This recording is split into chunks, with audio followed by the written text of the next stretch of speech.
decision to choose presence in your life. You're driving down the road, you're in a hurry, you're late for an appointment. You can feel your heart racing. You might be sweating a little because you don't want to be late. It's an important meeting. And a driver cuts right in front of you and cuts you off the road, and you almost get run off the road and flip your car. You're on the interstate. You are very upset. You can imagine the feelings that rush up inside of you. You know what your reaction might be. You know what you're saying, maybe out loud, about this driver who just cut you off. If you make a conscious decision to choose presence in your life, you will stop, you will take a deep breath, slow down, be grateful that there was no accident, it was a near miss, and then instead of swearing at this other driver like you want to do, you in fact send loving kindness to this other driver. You don't know why he cut you off. You don't know why he didn't pay attention, that you were in his blind spot or you were behind him or whatever. You don't know. You don't know if he just got upsetting news, if he's rushing to the hospital to see someone. You don't know.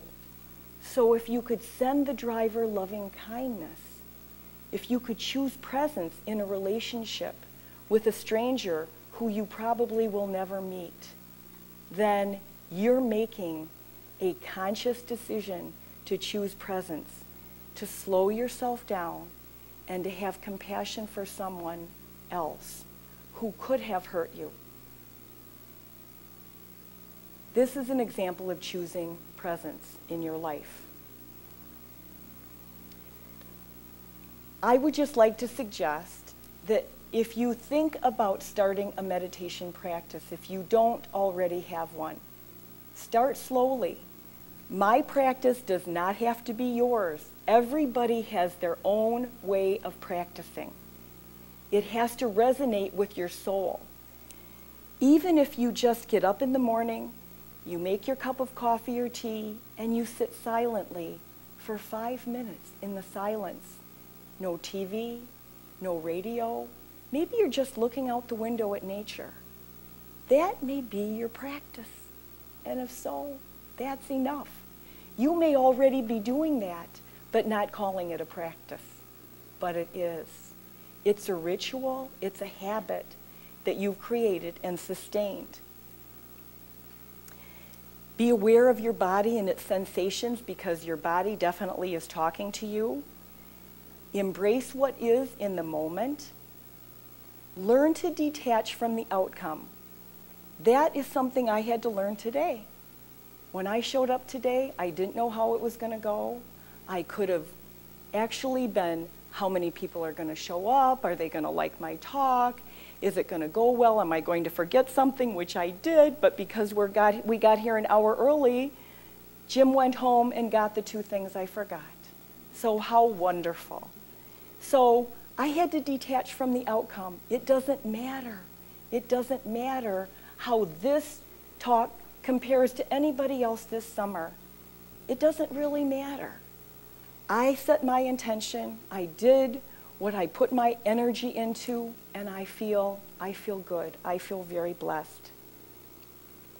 Create those intentions, whether you write them in a journal or whether you say them to yourself or share them with a special friend. Sometimes if you share your intentions or aspirations with one other person, that's a way to make you accountable. When you actually say it out loud, when I say my prayers out loud when I meditate and I go through all the senses, I say it out loud even though I'm by myself. I'm the only one that can hear it. But for me, it's important that I hear what I'm intending for the day. And remember, the other blessed thing that I have learned from Thich Nhat Hanh has to do with when we get caught up in the heat of the moment, anger, jealousy, rejection, stress, whatever, when we get caught up in that feeling, it's important to remember Agatha. Agatha is a short Iranian poetic verse that Thich Nhat Hanh has put together in a book about gathas for almost every time of the day. The one gatha I shared with you was the mindfulness bell gatha. But remember this gatha. Feelings come and go like clouds on a windy sky. Conscious breathing is my anchor. And the other words I'd like to leave to you are words of one of my very favorite poets, Rumi. My sister gave this to me. My sister's energy is here with me today in this necklace that she gave me. My father's energy is here with me today. My father died.